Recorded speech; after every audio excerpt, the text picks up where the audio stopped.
The death of One Direction's beloved Liam Payne may finally be coming to an end, because as the Diddy trial goes on, it has been determined that the drugs found in Liam's autopsy report are related to the recreational drug Tusi, also referred to as pink candy, which Diddy used in his infamous parties.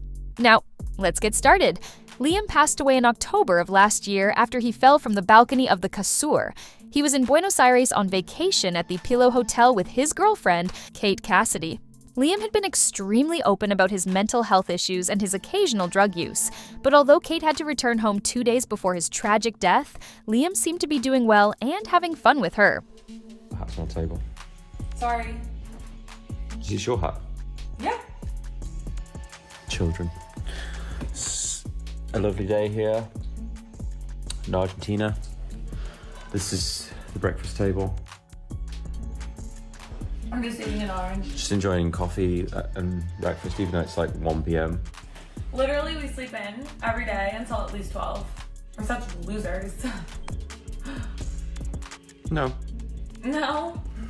By the time the cops came, Liam's third-floor hotel room was littered with alcohol and drugs. A damaged television, burned foil, broken bottles, and an unknown powder-like substance were all throughout the room. Although investigators were unable to determine its intended use, the charred foil supported their suspicions of drug use. With ABC News by UK news outlet ITN appear to show drug paraphernalia and a smashed TV inside Payne's hotel room.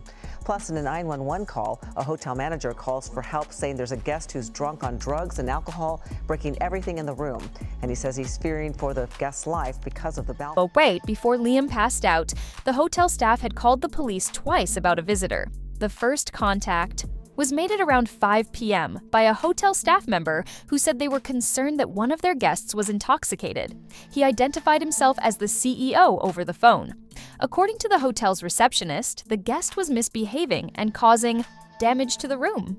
During a follow-up call, the same hotel staffer told the dispatcher that the guest was under the influence of drugs and risked harm to himself due to his close proximity to the balcony.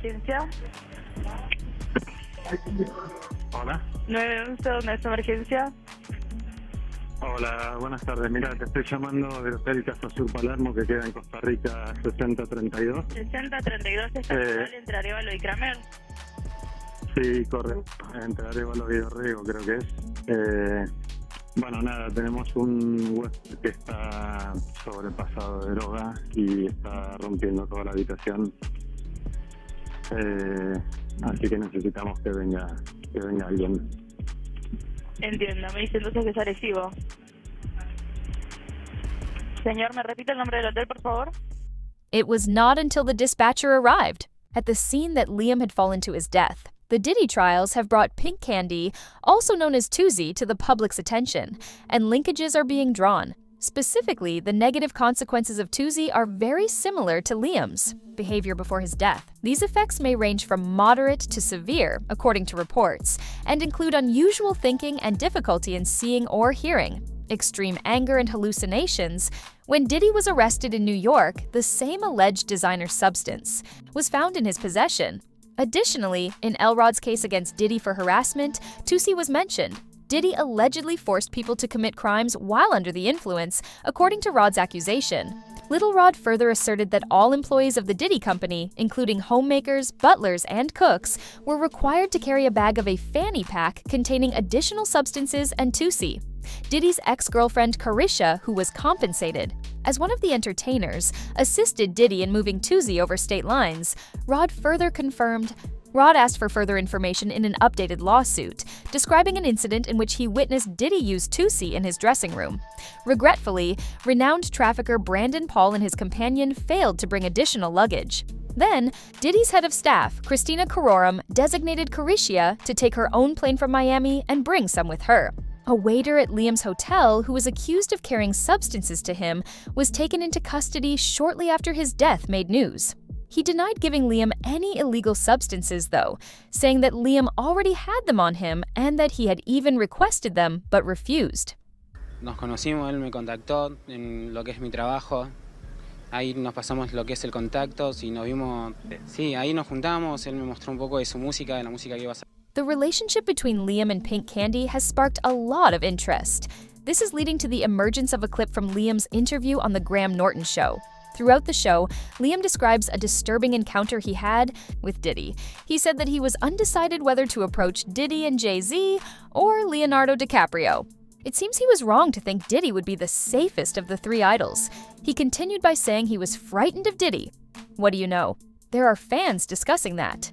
P. Diddy. I went over to say hello to P. Diddy, and Jay-Z was there, and Leonardo DiCaprio was sat. All right, I think you've dropped enough names.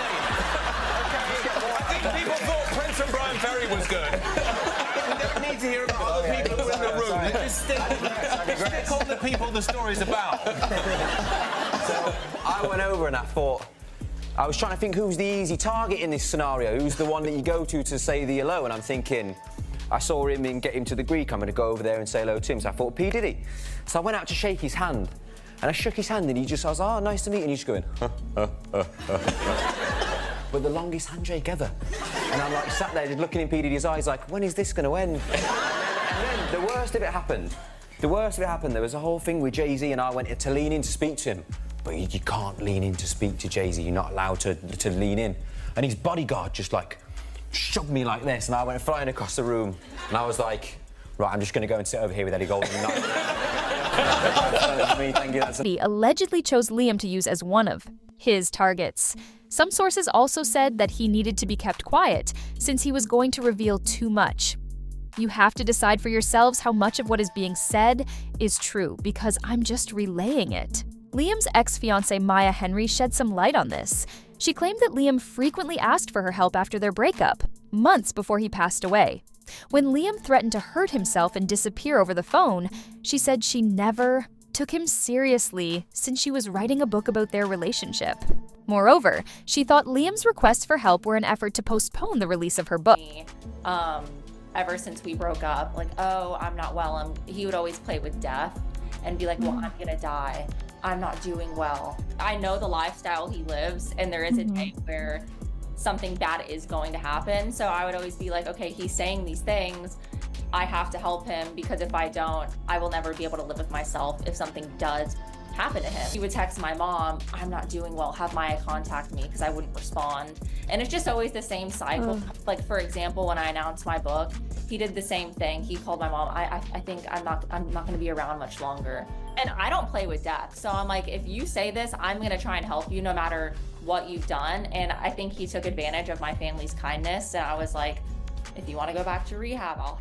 Then other details come to light, such as a friend's concerns that Liam might harm himself or die under strange circumstances. Friends was calling me and my mom being like, oh, you know, this isn't a good time for him. I don't think you should put the book out. You know, he's not doing well. And if something happens to him, not only are you gonna blame yourself, but the whole world's gonna blame you.